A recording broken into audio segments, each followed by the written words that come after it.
Deborah Harkness, welcome to Waterstones. Thank you. It's so lovely to be back. And we're here to talk about Time's Convert, which we've got a beautiful, newly pressed copy of. I know, isn't I'll it give gorgeous? That to you. Absolutely beautiful on the spine. Yeah. Lovely cover. Oh, it's really nice. Book. Yeah. And it's such a pleasure to be back in the world of All Souls. And a lot of the characters that people were familiar with are back in this book. Yeah. But it really does belong to Marcus, I think, this story. Why was he the character that you wanted to go back to?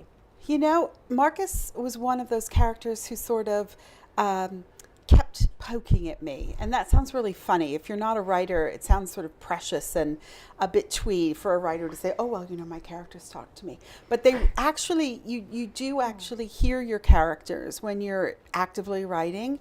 And I started writing a book about Matthew, but Marcus's voice kept intruding. And I realized that he really did have something sort of really interesting and important to say about fathers and sons and parenting, which I thought is really the next adventure for our main characters. Yes. Diana and Matthew, so it was a nice way to get into that whole story. Yeah, and it's also a really interesting way to look at time. I mean, it seems to me that all of your books are interested in time. This book's called Time's Convert. Yeah. Was it interesting to you in this story to look at the different ways, particularly for vampires, that time is experienced? Because you've got Phoebe with her experiencing new time as a vampire, and then this long stretch of time that Marcus has experienced. What I was struck by, and I think one of the reasons for the emphasis on time in this book, is that I started reading books about how to raise children, books that went all the way back to the Middle Ages. So what would Matthew have thought was the right way to raise a child? Yeah. How would Marcus have been raised as a child in the 18th century? How would Diana and Matthew think about raising their twins? And I also read books like What to Expect When You're Expecting and all those sort of gestational books. And I thought, well, what would the gestational cycle for a vampire be? Yeah. And so it was very much about how we mark the passage of time on human lives. What are the teen years for a vampire? And so the more I kept thinking about that, the more it just sort of made all of these different strands of the story kind of weave together and stick together. And you have a real sense as well, I think, of how experiences in a character's past can really linger, even over a really long stretch of time. You have that for Diana too, and there's definitely echoes there of the experiences that she's had and the way that what her parents did, believing that they were keeping her safe. Right. And I think that's really interesting, the way that you deal with ideas of safety and how that might change, and whether you're actually keeping someone safe or you're actually imprisoning them. And that must have been ideas that were interesting to you as well. They were very interesting, because one of the big debates in the 18th century was how you could raise a virtuous child. And so you have Thomas Paine in there. Yeah, exactly. And I went into the 18th century literature expecting to hear all of these stories about how you must be very stern, you must be.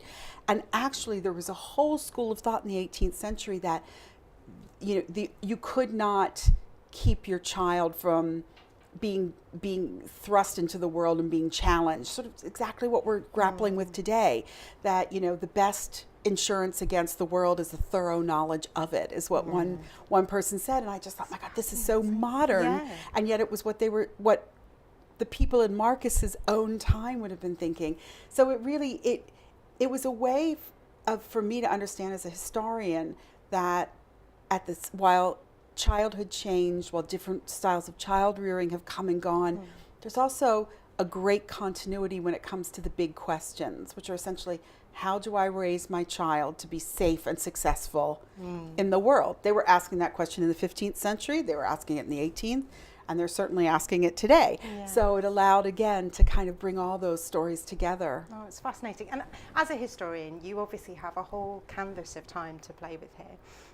And with Marcus's story, you're looking at the kind of particularly focusing on the end of the 18th century, and it's a very kind of revolutionary period. How did you, with a whole world and that whole canvas to play with, kind of narrow down where you really wanted to explore? Well, I always saw in Marcus and Matthew a kind of father and son story that was a very medieval vampire with an Enlightenment son. Because again, I kind of have this notion that if you were a vampire, you would fundamentally be shaped by the period in which your human life was lived. That certain sort of hard wiring, if you would be sort of laid down there, and that even if you would have to grow and change and adapt, you'd always have that core that was medieval for Matthew, which I think we see. And I just thought, oh, how interesting for Matthew, this man of faith, this man who was raised during a time of patriarchy. How would that go over if he has a son who was born in the age of reason? Yes.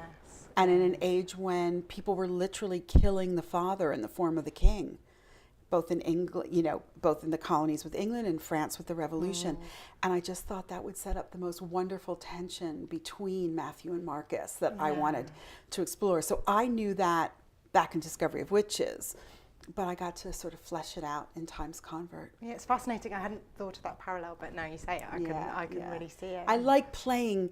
You probably, anybody who's read the series knows that I like playing with the boundaries between faith and science, faith and reason, because we so often in our modern time want to place them as polar opposites, and they're really not, and they really have never been, and so to sort of soften that and to question that and problematize it is something I always love to do. And I love the way that you characterize, particularly your vampire characters, with this incredible split between, on the one hand, this real sense of control and hierarchy and these kind of really important rules that are in place for, so many rules about vampire life, and then this kind of potential savagery, which is could be completely out of control. And I thought that was really interesting with Phoebe, who is herself, as a human character, has been quite a control, quite a measured figure, having to then kind of experience that change. And did that give you a way to kind of really highlight that kind of conflict? Absolutely, because I think one of the things we tell ourselves is that the Middle Ages was quite a bit more savage and bloodthirsty than we are today. I'm not absolutely sure that's right, because in a way, if you think of a Shakespeare play in the way that there's chaos but then there's resolution, order was incredibly important to somebody living in the past. Even if they had a little bit of carnival, they wanted the control that came after it. Whereas I think we're, in a weird way, much less sensitive to disorder and chaos. And so I kept thinking, well, how would this be different for Phoebe? There would be maybe different boundaries it would cross for her than had been for Marcus or had been for Matthew. And I just love, as a historian, thinking that somehow, these vampires are the last of the ancient and medieval people who are bringing all of that patriarchy and tradition and sense of hierarchy into the present world and being confused by why we live the way we do now. No, and I find that fascinating as well.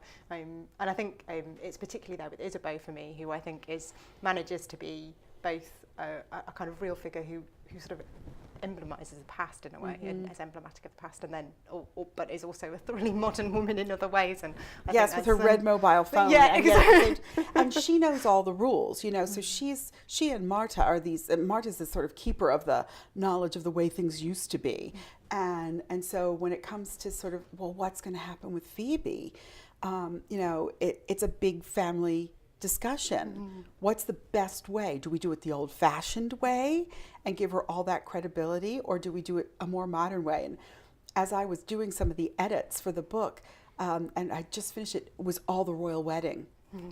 Malarkey, all the big to-do. And Americans are absolutely obsessed with the royal family. Having had the revolution, we follow it avidly, and of course then it was Meghan Markle. So there was this really interesting real life example of all these conversations about, well, what will it do to have an American in this family? What will it do to have a person of color in the family? Well, and I just thought, oh my gosh, this is the same conversations that the Claremonts were having over Phoebe. So it was amazing. And you get that real sense of layering. I think that the past is just layers all over each other, and that there are these echoes that come through all the time. We're sitting here with this amazing skyline of London outside the window, where it's modern skyscraper, Houses of Parliament, London Eye, and it's just a layering. We take the past with us wherever we go, whether we're aware of it or not. And I have to ask you about the television series, which is very exciting. It's going to be starting soon. What's it been like to see all of these creations that you had inside your head have a different existence? It's absolutely thrilling and amazing. It's a very humbling experience.